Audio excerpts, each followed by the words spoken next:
अगर आज भारत में भारत के लोग दुखी हैं तो इसका कारण क्या है? क्यों इतनी बड़ी संख्या में छात्र, मजदूर, किसान, महिलाएं दुखी हैं? कुछ तो कारण होगा। वह कौन सी भूल है जो 1947 से लगातार हो रही है और उसे भारत का प्रधानमंत्री समझ नहीं पा रहा? वह कौन सी भूल जो 1947 से लगातार हो रही है और उसे देश का प्रधानमंत्री समझ नहीं पा रहा? अब यह एक गंभीर विषय है और इसको समझने के लिए जड़ में जाना होगा। यह समझना होगा कि वो कौन है जो भारत के जड़ में जहर डाल रहा है। यह समझना होगा कि वो कौन है जो भारत के जड़ में जहर डाल रहा है। मेरी समझ से समस्या का प्रारंभ तब हुआ जब 2 फरवरी 1835 में मकाले ने ब्रिटिश संसद में एक प्रस्ताव पेश किया जिसका लक्ष्य था कि भारत की रीढ़ की हड्डी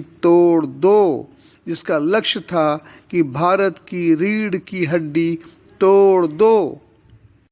मकाले अपने प्रस्ताव में लिखता है, मैं भारत के कोने कोने में घूमा हूँ और मुझे एक भी व्यक्ति ऐसा दिखाई नहीं दिया जो भिखारी हो, चोर हो।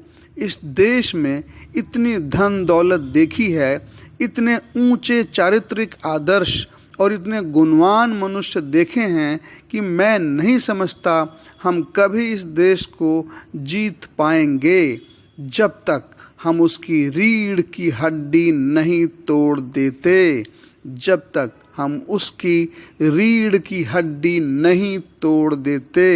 जो है भारत की आध्यात्मिक और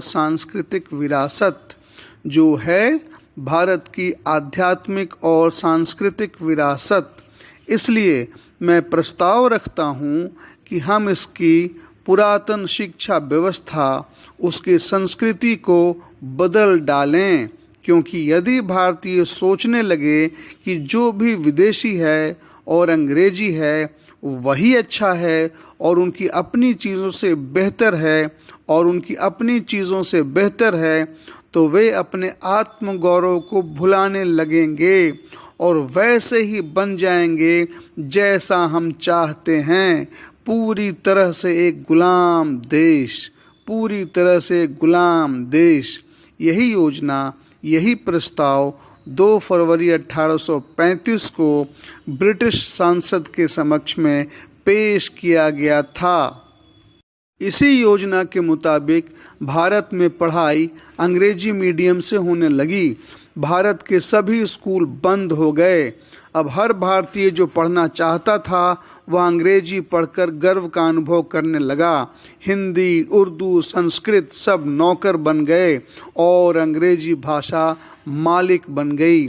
अमीर के बच्चे अमेरिका, इंग्लैंड पढ़ने जाने लगे। अब राम जी का संदेश कि मातृभूमि ही स्वर्ग है फेल हो गया और विदेश की भूमि अमेरिका, इंग्लैंड ही स्वर्ग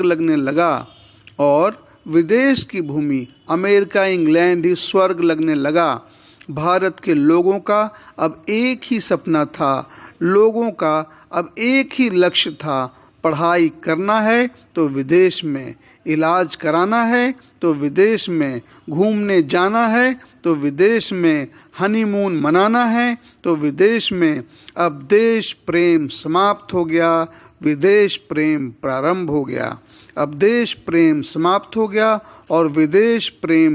हो गया। राम जी का संदेश जननी जन्मभूमिश्च स्वर्गादिपि गरीयसी, इसका कोई असर नहीं रहा। मकाले का प्लान, मकाले का मकसद पूरी तरह से सफल हो गया। इसलिए मुझसे पूछें कि भारत का पहला प्रधानमंत्री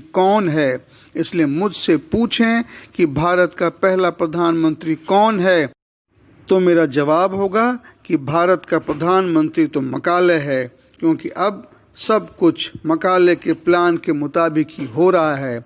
अब भारत के लोग अपना राष्ट्र गौरव भुला बैठे हैं, हर माता पिता बच्चे को क ख ग घ भले नहीं सिखाएं, पर ABCD जरूर सिखाते हैं। दुनिया के किसी देश में विदेशी भाषा में पढ़ाई नहीं होती, पर भारत में अंग्रेजी में पढ़ाई होती है। हर भारतीय अंग्रेजी में एक्सपर्ट बनना चाहता है। यहाँ डॉक्टर, इंजीनियर, कलेक्टर बनना है तो अंग्रेजी पढ़ो। चपरासी सिपाही बनना है तो हिंदी पढ़ो, उर्दू पढ़ो, मातृभाषा में पढ़ो।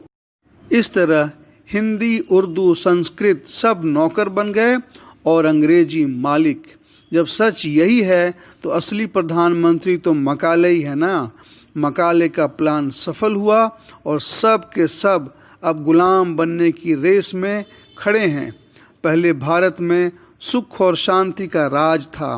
भारत में एक कहावत प्रचलित थी, उत्तम कृषि मध्यम बान, नीच चाकरी भीख निदान। इसका मतलब होता था खेती किसानी उत्तम है, व्यापार करना मध्यम है और नौकरी करना भीख मांगने के जैसा नीच काम है। पर अब मकाले के अनुसार नई कहावत है, उत्तम चाकरी मध्यम बान, नीच कृषि भीख निदान। अब उल्टा हो गया, नौकरी उत्तम हो गया और खेती किसानी का काम भिखमंगा के ऐसा नीच काम हो गया। हमारा देश सुख और शांति का देश था। गरीब भी यहाँ चैन से रहते थे, पर अंग्रेजी पढ़कर विदेश से जो बच्चे भारत लौटे वो विदेशी सोच, विदेशी मॉडल लेकर के आए। हम लोगों का मानना था, हम लोगों की समझ थी कि लोकतंत्र लोगों के लिए, लोगों के द्वारा चलाया जाने वाला शासन है। पर विदेशी ज्ञान यह है कि लोकतंत्र का यह ज्ञान सिर्फ बाहरी दिखावा है, क्योंकि असलियत में लोकतंत्र पूंजी के लिए, पूंजी के द्वारा चलाया जाने वाला शासन है। क्योंकि असली में लोकतंत्र पूंजी के लिए, पूंजी के द्वारा चलाया जाने वाला शासन है और इसे पूंजीवादी मॉडल कहते हैं। इसे दूसरे शब्दों में समझें तो इसका मतलब है रुपए के लिए, रुपए के द्वारा चलाया गया शासन। दूसरे शब्दों में इसका मतलब है रुपए के लिए, रुपए के द्वारा चलाया गया शासन, जिसे रुपया मॉडल या रुपया राज भी कह सकते हैं। पूंजीवाद मतलब रुपया का राज। आप तो जानते ही हैं ना कि पूंजी या रुपया एक ही चीज़ है। भारत में पहले सुख और शांति का राज था, पर अब अंग्रेजी पढ़े लिखे लोग भारत में रुपया का राज या पूंजी का राज लेकर के आ गए। पूरा अमेरिका, पूरा यूरोप या कहिए कि आज की पूरी दुनिया अब इसी पूंजीवाद मॉडल से चलती है। अब रुपया ही सब कुछ है। इज्जत, मान, सम्मान, स्वाभिमान सब रुपया के आगे बेकार है। तब अगर यही सच है, तब तो पूरी दुनिया का सबसे पहला और सबसे सफल पूंजीवादी राजा रावण था, क्योंकि उसने पूरी लंका को ही सोने का, गोल्ड का बना दिया था। रावण के इतना सफल पूंजीवादी तो कोई आज तक भी नहीं हुआ। तो क्या रावणवाद ही पूंजीवाद है? तो क्या अब देश में राम राज नहीं, रावण राज ही चलेगा? क्या अब भारत के चलाने का आधार पूंजी राज, रुपया राज या रावण राज ही होगा? क्या भारत के चलाने का आधार पूंजी राज, रुपया राज या रावण राज ही होगा? अगर यही सच है तब तो भारत का कभी कल्याण नहीं होगा। मकाले की अंग्रेजी शिक्षा व्यवस्था से भारतीयता और भारतीय गौरव तो मर ही चुका है, और अगर कुछ गौरव या आत्मसम्मान बचा खुचा था तो वह पूंजी राज या रुपया राज के कारण समाप्त हो चुका है। अगर आपको बीमार का इलाज कराना है तो रुपया चाहिए, कोर्ट में केस लड़ना है तो रुपया चाहिए, बेटी का शादी करना है तो रुपया चाहिए, बेटा बेटी को डॉक्टर इंजीनियर बनाना है तो डोनेशन या कोचिंग के लिए रुपया चाहिए, बिना रुपया कुछ भी संभव नहीं। इस तरह तो भारत में कोई भी प्रधानमंत्री का राज नहीं चल रहा है। भारत में तो सिर्फ और सिर्फ रुपया राज चल रहा है। इस तरह तो भारत में कोई भी प्रधानमंत्री का राज नहीं चल रहा है। भारत में तो सिर्फ और सिर्फ रुपया राज चल रहा है। जेब में रुपया होगा तो आपका हर काम होगा, और रुपया नहीं होगा तो हर काम रुक जाएगा। ना बाप बड़ा ना भैया, सबसे बड़ा रुपया। ना बाप बड़ा ना भैया, सबसे बड़ा रुपया। इस तरह से भारत के प्रधानमंत्री का नाम तो रुपया ही होना चाहिए। इस तरह से भारत के प्रधानमंत्री का नाम तो रुपया ही होना चाहिए, क्योंकि रुपया ही देश चला रहा है। प्रधानमंत्री का कुर्सी तो मात्र एक दिखावा है, और असली काम तो रुपया से हो रहा है। सच भी यही है, भारत में लोकतंत्र नहीं, रुपया तंत्र चल रहा है। यही पूंजीवादी मॉडल सबसे बड़ी समस्या है। जैसे ही देश में चुनाव के बाद कोई प्रधानमंत्री बनता है तो उसके सलाहकार यही अंग्रेजी पढ़े लिखे लोग होते हैं, जिनका मॉडल पूंजीवाद होता है, जिनका मॉडल पूंजीवाद होता है। प्रधानमंत्री के सारे काम यही अंग्रेजी पढ़ने वाले लोग करते हैं, जिनके दिमाग में यूरोप, अमेरिका, विदेशी पूंजी, विदेशी तकनीक, World Bank, World Trade Organization, यही सब फार्मूला भरा रहता है। तब प्रधानमंत्री भले कुछ भी कहे, पर इन सारे लोगों को आत्मनिर्भर भारत से नहीं, विदेश निर्भर भारत से ही कल्याण का रास्ता नजर आता है। ऐसा नहीं कि ये देश का कल्याण नहीं करना चाहते, ये जरूर देश का कल्याण करना चाहते हैं, पर उस कल्याण का रास्ता विदेश निर्भर भारत बनाना ही होता है। पर उस कल्याण का रास्ता विदेश निर्भर भारत ही बनाना होता है। इसलिए जब तक देश में चलाया जा रहा पूंजीवादी मॉडल समाप्त नहीं होगा, तब तक देश में सुख शांति आ ही नहीं सकता। पूंजीवादी मॉडल रावण राज के तरीके से चलता है, और सुख शांति मॉडल राम राज के तरीके से चलता है। अगर भारत में राम राज या सुख शांति राज चाहिए, तो रावण राज या पूंजीवादी मॉडल या रुपया राज को समाप्त करना ही होगा। आप इस बात को समझें, राम राज का मतलब धर्म का राज नहीं है। आप इस बात को समझें, राम राज का मतलब धर्म का राज नहीं है। राम राज का मतलब है सुख और शांति का राज। राम राज का मतलब है सुख और शांति का राज।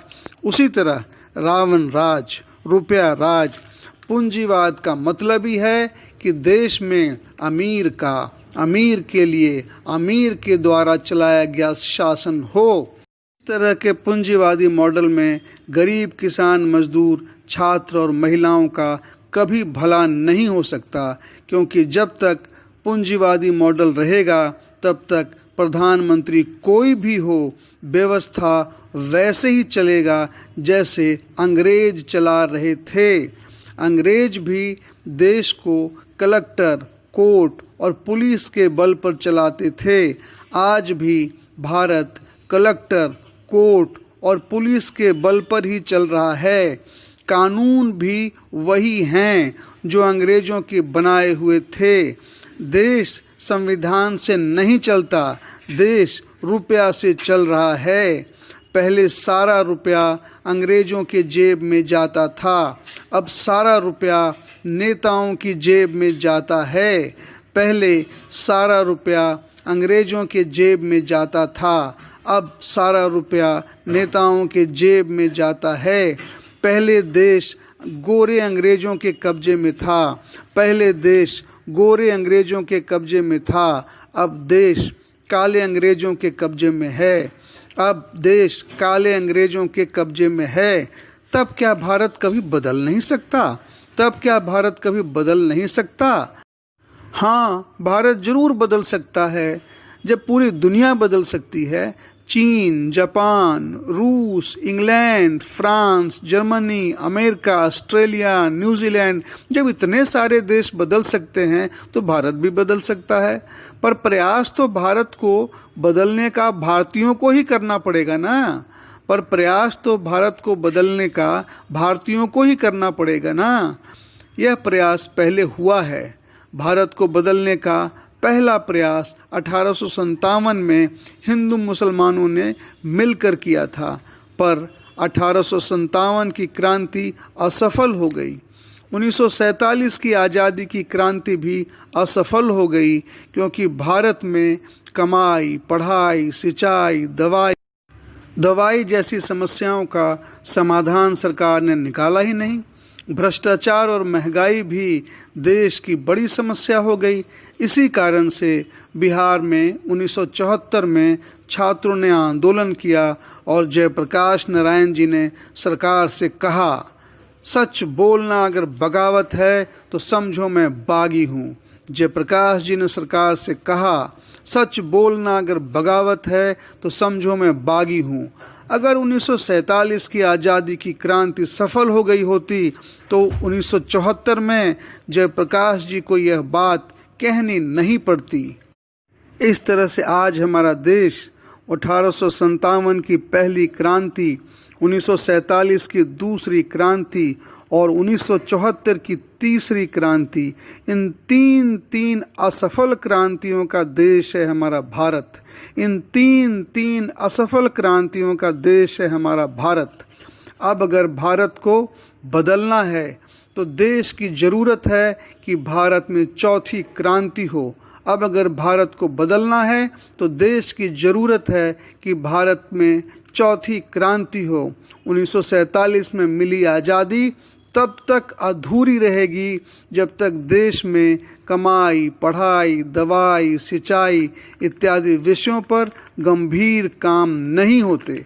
जयप्रकाश जी ने 1974 में गांधी मैदान में अपने भाषण में कहा कि जब गुजरात में लड़के डिसोल्यूशन की रट लगाने लगे तब वे बोले, what after dissolution, what after dissolution. सरकार या विधानसभा के विघटन के बाद क्या होगा, सरकार या विधानसभा के विघटन के बाद क्या होगा, फिर वैसा ही चुनाव होगा ना, फिर वैसा ही चुनाव होगा ना, फिर वैसे ही कैंडिडेट जीतेंगे ना, फिर वही चीज़ रिपीट होगी ना।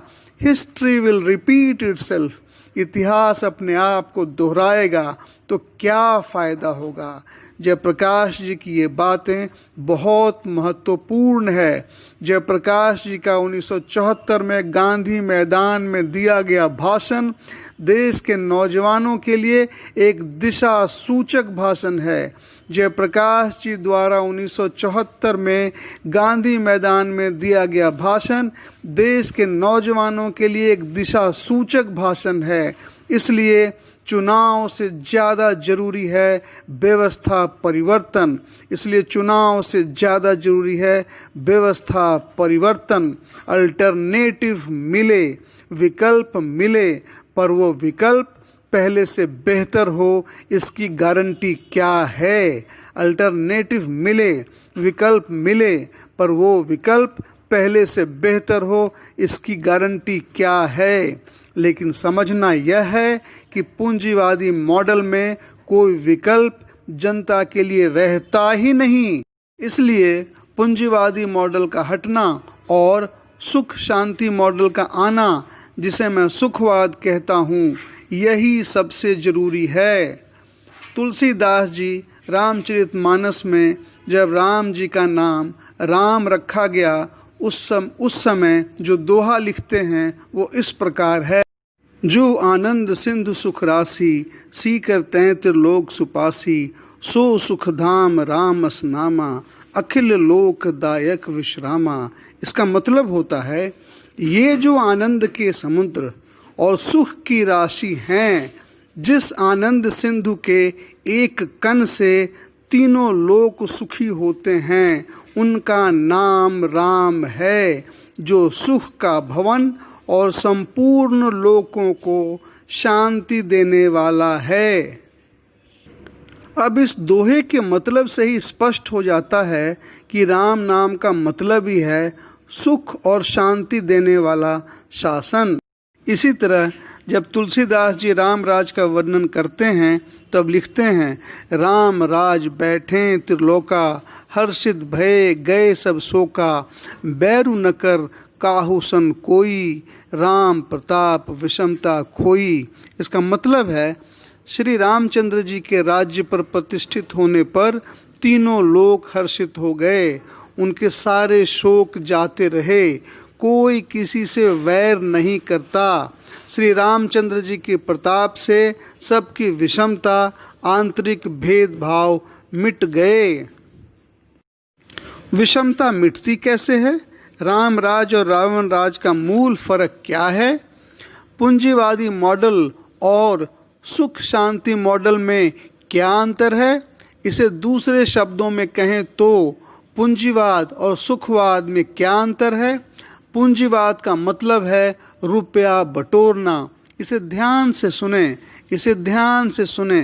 पूंजीवाद का मतलब है रुपया बटोरना और सुखवाद का मतलब है रुपया बांटना, और सुखवाद का मतलब है रुपया बांटना।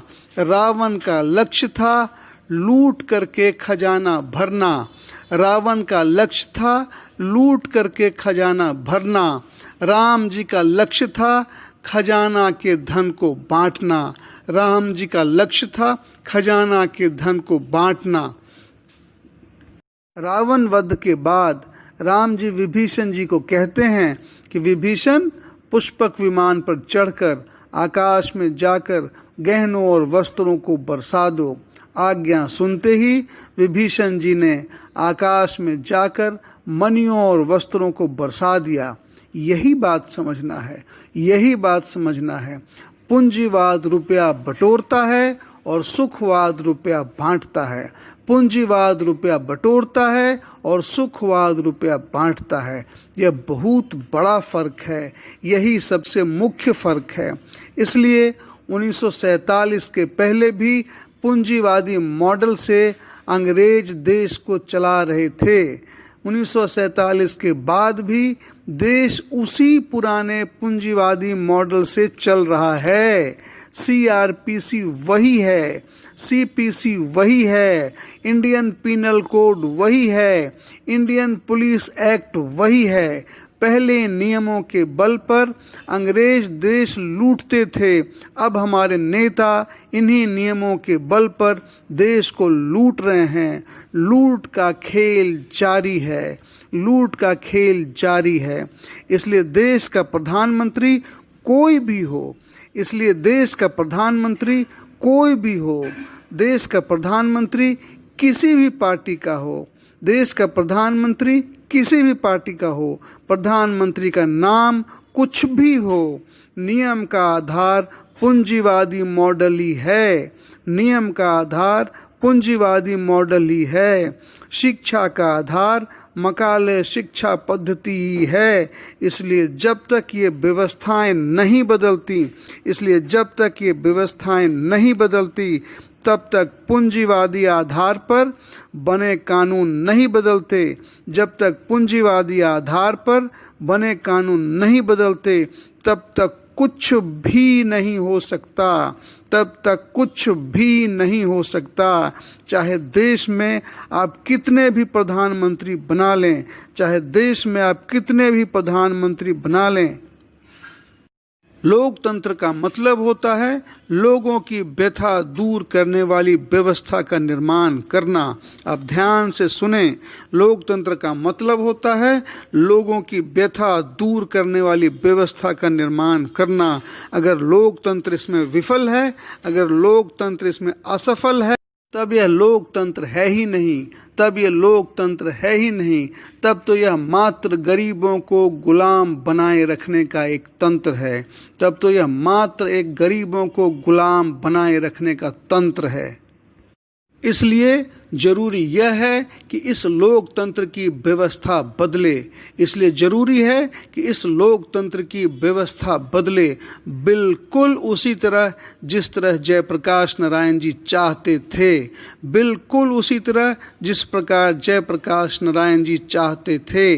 जैसा उन्होंने गांधी मैदान में 1974 के अपने भाषण में कहा था, जैसा उन्होंने अपने गांधी मैदान के 1974 वाले भाषण में कहा था। आज की ज़रूरत है कि महात्मा गांधी जी के अधूरे सपनों को पूरा किया जाए। आज की ज़रूरत है कि जयप्रकाश नारायण जी के अधूरे सपनों को पूरा किया जाए। इसके लिए एक ही मार्ग है, इसके लिए एक ही रास्ता है, और वो रास्ता है संपूर्ण क्रांति का, और वो रास्ता है संपूर्ण क्रांति का। जैसा जयप्रकाश नारायण जी कहते थे, देश में 1857 की क्रांति असफल हुई, देश में 1947 की आज़ादी की क्रांति असफल हुई, देश में 1974 की क्रांति असफल हुई, लेकिन अब देश को एक चौथे क्रांति की ज़रूरत है। लेकिन अब देश को अब एक चौथे क्रांति की ज़रूरत है कि एक नए व्यवस्था के द्वारा, ताकि एक नए क्रांति के द्वारा एक नए भारत का निर्माण हो सके, एक नए भारत का निर्माण हो सके। आज आप सबों से इतना ही बात करके अब मैं अपने शांति संवाद को यहीं पे विराम देता हूँ। भाई पुरुषोत्तम का सभी स्नेहीजनों को स्नेह वंदन और हृदय से आलिंगन।